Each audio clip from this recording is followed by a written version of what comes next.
Good morning students. आज का ये video lecture BA part second के विद्यार्थियों के लिए, विषय राजनीति विज्ञान, paper second, Indian political system, भारतीय राजनीतिक व्यवस्था। आज हम मौलिक अधिकारों के अंतर्गत जो तीसरा महत्वपूर्ण अधिकार है, शोषण के विरुद्ध अधिकार, उस पर चर्चा करने जा रहे हैं। इस अधिकार के अंतर्गत दो अनुच्छेद हैं, अनुच्छेद 23 और अनुच्छेद 24। अनुच्छेद 23 जिसमें ये बात लिखी गई है कि किसी भी रूप में मानव का दुर्व्यापार नहीं किया जाएगा और उससे बलात् श्रम यानी जबरन श्रम नहीं लिया जा सकता है। इसके अंतर्गत ये बात शामिल है कि पुरुष, महिला या बच्चों की वस्तु के समान खरीद और बिक्री नहीं की जा सकती है। महिलाओं और बच्चों का अनैतिक दुर्व्यापार नहीं किया जा सकता है। वैश्यावृत्ति भी इसमें शामिल है। इसी तरह पुराने समय में जो मंदिरों में देवदासी या दास प्रथा होती थी, उसे भी इस अनुच्छेद के द्वारा निषिद्ध किया गया है। अनुच्छेद 23 में जो शब्द है बेगार, बेगार का मतलब है बिना पारिश्रमिक के काम कराना। यह एक विशिष्ट भारतीय व्यवस्था थी जिसके तहत क्षेत्रीय जमींदार कभी कभी अपने नौकरों या उधार लेने वालों से बिना कोई भुगतान किए कार्य कराते थे। अनुच्छेद 23 बेगार के अलावा बलात् श्रम के अन्य प्रकारों, जिसमें बंधुआ मजदूरी भी शामिल है, पर रोक लगाता है। बलात् श्रम का मतलब क्या है? किसी व्यक्ति की इच्छा के विरुद्ध उससे कार्य लेना। बलात् श्रम में केवल शारीरिक अथवा कानूनी बलात् स्थिति ही शामिल नहीं है, बल्कि इसमें आर्थिक परिस्थितियों से उत्पन्न बाध्यता या न्यूनतम मजदूरी से कम पर काम करना भी शामिल है। बंधुआ मजदूरी के उन्मूलन के लिए 1976 में बंधुआ मजदूरी व्यवस्था निरसन अधिनियम बनाया गया था।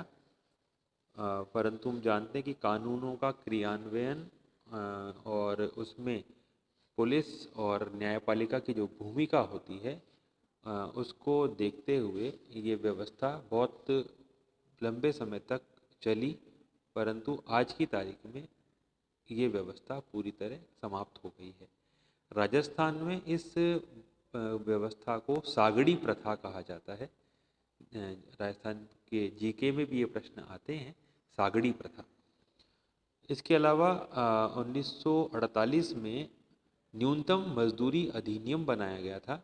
1970 में ठेका श्रमिक अधिनियम का क्रियान्वित हुआ और 1976 में ही समान पारिश्रमिक अधिनियम भी बनाया गया।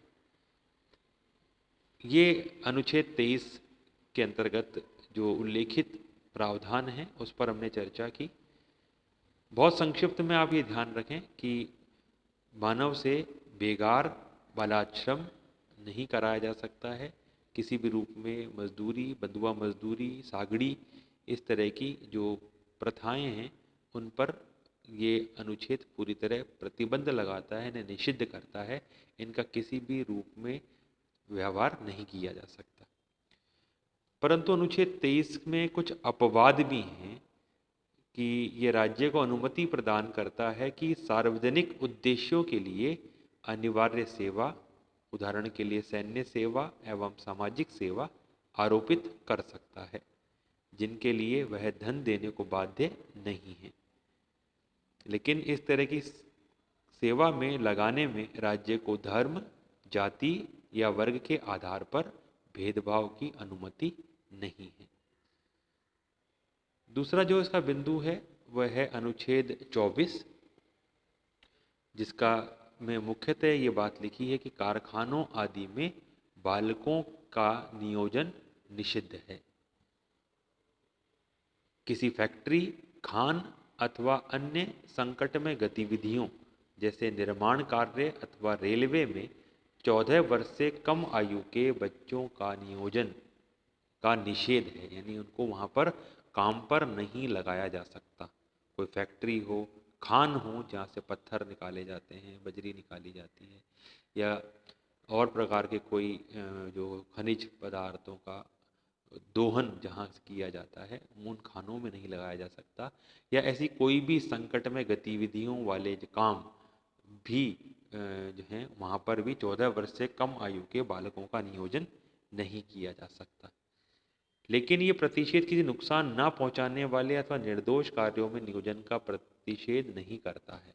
यानी ऐसे काम जिसमें निर्दोष कार्य मतलब जहाँ पर काम करने से बच्चे की सुकुमार अवस्था पर, उसके मस्तिष्क पर, उसके शारीरिक गठन पर कोई दुष्प्रभाव नहीं पड़ता हो, वहाँ पर उसे काम पर नियोजित किया जा सकता है। इस दिशा में जो बाल श्रम प्रतिषेध एवं नियमन अधिनियम 1986 है वो सर्वाधिक महत्वपूर्ण कानून है। इसके अलावा बालक नियोजन अधिनियम 1938, बालक कारखाना अधिनियम 1948, खान अधिनियम 1952, वाणिज्य पोत परिवहन अधिनियम 1958, बागान श्रम अधिनियम 1951 आदि और महत्वपूर्ण कानून हैं जो एक निश्चित आयु से कम बालकों के नियोजन का प्रतिषेध करते हैं। 1996 में माननीय सर्वोच्च न्यायालय ने बाल श्रम पुनर्वास कल्याण कोष की स्थापना का निर्देश दिया था, जिसमें बालकों को नियोजित करने वाले द्वारा प्रति बालक 20,000 रुपये जमा कराने का प्रावधान है। इस धनराशि का उपयोग बच्चों की शिक्षा, स्वास्थ्य एवं पोषण में सुधार के लिए किए जाने हेतु माननीय सर्वोच्च न्यायालय ने निर्देशित किया था। 2005 में एक महत्वपूर्ण कार्य हुआ, बाल अधिकार संरक्षण आयोग की स्थापना की गई। ये एक राष्ट्रीय आयोग है। इसके अलावा राज्य स्तर पर भी बाल संरक्षण आयोगों की स्थापना की गई है ताकि बालकों के विरुद्ध होने वाले अपराधों और बालकों के अधिकारों के उल्लंघन पर ये कार्य करता है। तो ये बहुत ही महत्वपूर्ण कार्य जो है वर्ष 2005 में हुआ है।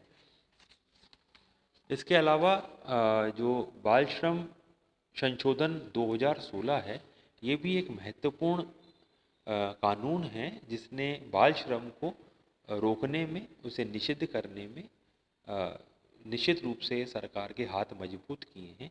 जिसमें प्रावधान है ये बाल एवं किशोर श्रम अधिनियम तो 1986, इसका नाम जो है वो बदल दिया गया है और अब जो मूल नाम था इसका बाल श्रम निषेध एवं नियमन कानून, उसकी जगह अब इसका नाम हो गया है बाल एवं किशोर श्रम निषेध एवं विनियमन अधिनियम 1986। ये प्रावधान करता है कि 14 वर्ष से कम आयु के बच्चों को सभी व्यवसायों एवं रोजगारों में नियोजन नहीं कर सकते आप। 14 वर्ष से कम आयु का बच्चा है तो उसे आप किसी भी प्रकार की व्यावसायिक गतिविधियों में नियोजित नहीं कर सकते हैं। इससे पहले जो है वो 18 व्यवसायों एवं 65 प्रक्रियाओं पर ही ये कानून लागू होता था, लेकिन अब इस 2016 के संशोधन के द्वारा 14 वर्ष से कम आयु के सभी बालकों को नियोजन से निषिद्ध करता है ये कानून। इसमें यह भी लिखा है कि 14 से 18 वर्ष की आयु के बालकों का कतिपय खतरनाक व्यवसायों एवं प्रक्रियाओं में रोजगार निषिद्ध है। 14 to 18 भी जो बच्चे हैं, किशोर हैं, उन्हें भी आप खतरनाक व्यवसायों और प्रक्रियाओं में नहीं लगा सकते। खासकर जो पटाखे की फैक्ट्रियां हैं, बीड़ी सिगरेट बनाने वाली जो फैक्ट्रियां हैं, खान हैं, या जहाँ पर लोहा गलाया जाता है या जो कोयले का खनन जहाँ पर होता है, ऐसे किसी भी खतरनाक कार्य में 14 से 18 वर्ष की आयु के किशोर को नियोजित नहीं कर सकते। ये संशोधन जो है इसमें उल्लंघन करने वालों के लिए कड़े दंड का प्रावधान है, जिसमें 6 माह से 2 साल तक की कैद हो सकती है और 20,000 से 50,000 रुपये तक का जुर्माना हो सकता है। और अपराध दोहराए जाने पर कैद की जो अवधि है वो 1 से 3 वर्ष की हो सकती है।